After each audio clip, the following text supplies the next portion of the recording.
Savvy Solutions isn't a name you can trust. So I'm just curious, how many people were here when I did my last 10-minute presentation? Can I just see a show of hands? About half the room. Which means who hasn't heard the 10-minute presentation at this point? No, about half the room. Okay, cool. Who's heard of Simon Sinek? Yes. Simon Sinek, who Kathy's got a crush on.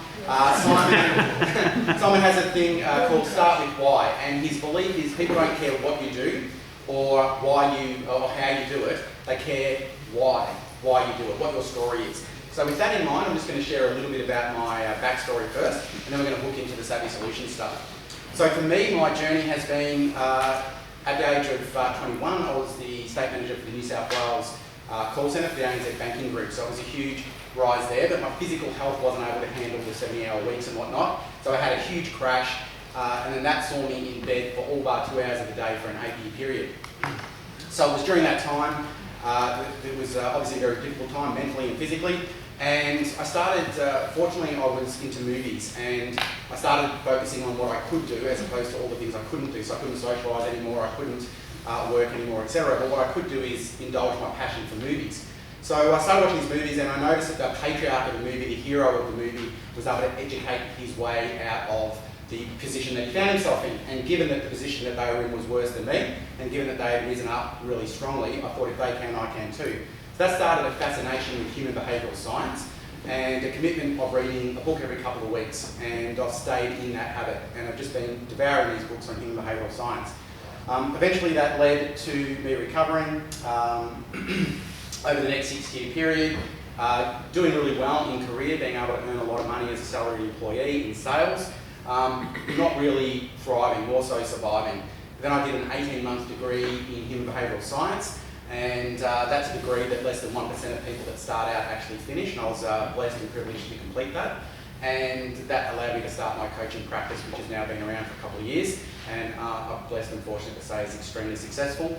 So that's my little why, and basically what I stand for is a few things, and most importantly is male suicide prevention. So 10% of select trainings, such as the training I did on Monday, they are there to, yes, teach people to be masterful at sales, but also to collate and then distribute funds to help prevent the male suicide rate.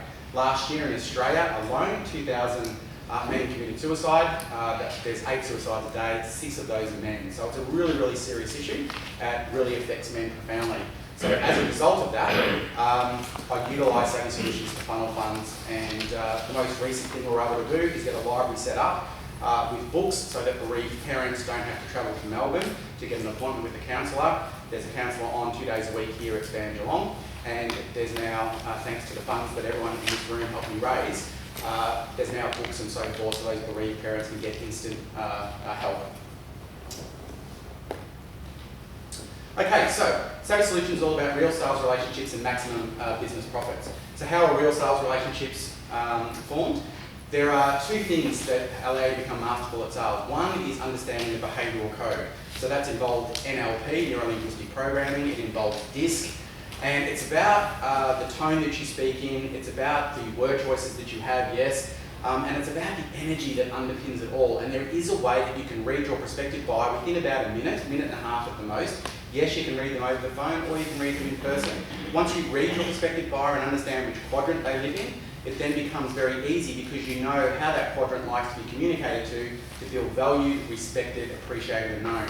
When you make someone feel this way, they will feel drawn and attracted to doing business with you, and that's what you want in sales because it stops you, if they're drawn and attracted towards you, it stops you having to push yourself towards them. So you can avoid the icky hard sell, you can avoid all of that, but still have dominant and potent results. So the behavioural code is huge.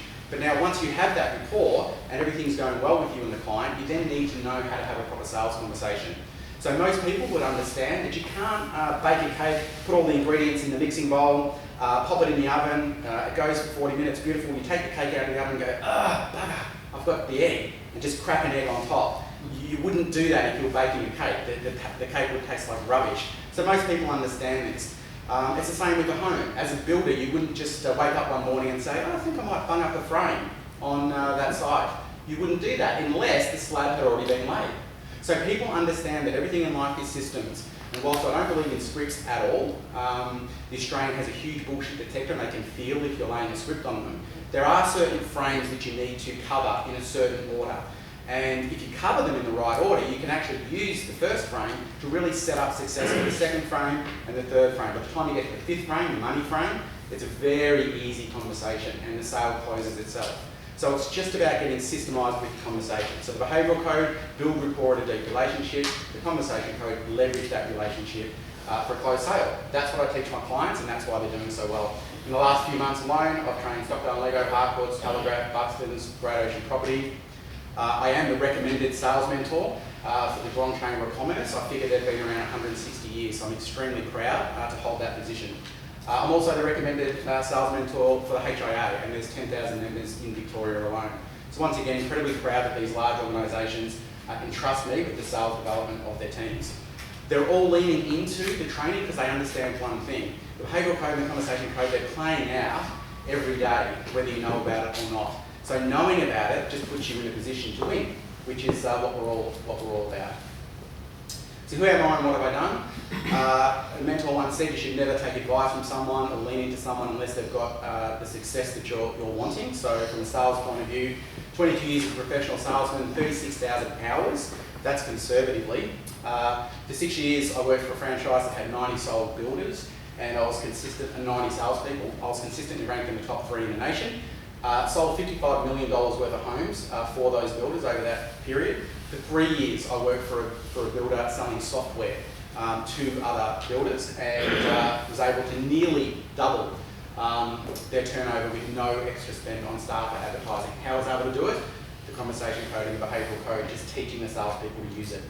I don't say this to pump up my own tyres, but just so you know that what I share, if you refer me, what I share is proven to work over a sustainable period of time. It's not a theory or a guess or an opinion.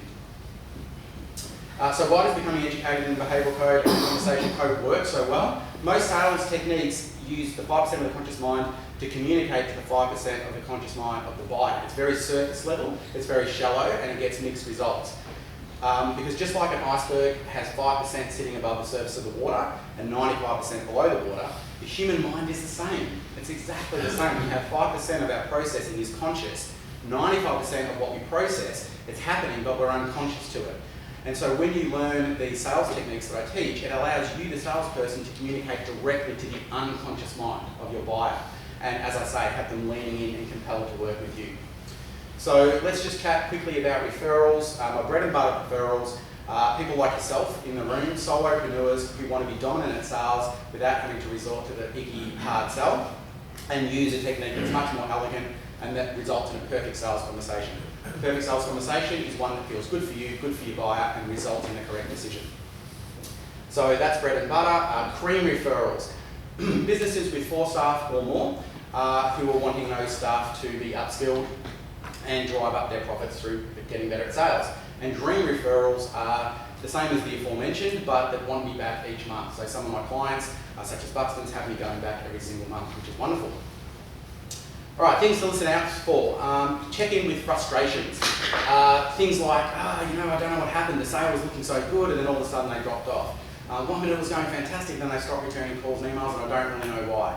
Some months I do really well, some months I don't. Because if you're having your conversations in the wrong order, you'll actually have great months, and then you'll have so-so months, and you won't really understand why, unless it's systemised. I always worry about having to drop my price. If you're having your conversations in the right way, you don't have to get into price discussions. There are plenty of leads coming through and I just can't get traction.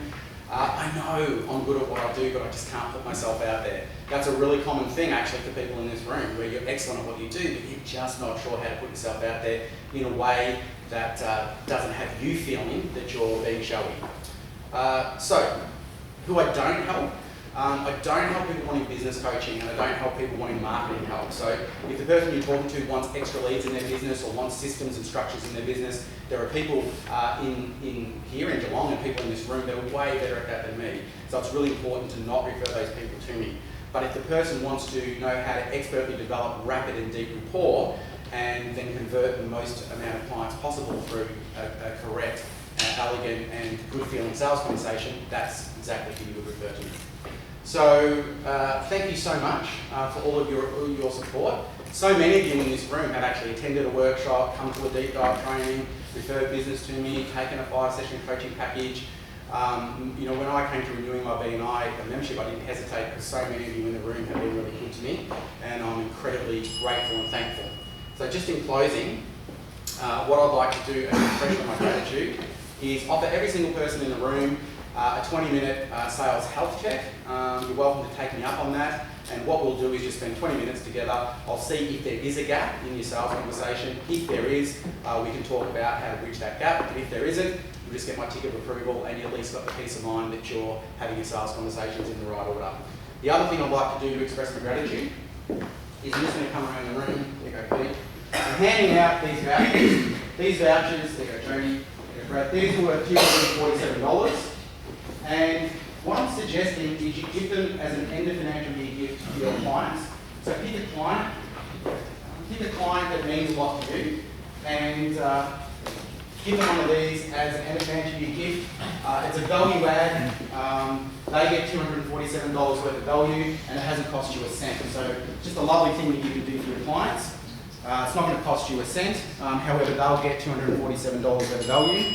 On the back of the voucher is what you can use it for. So just have a look at the back.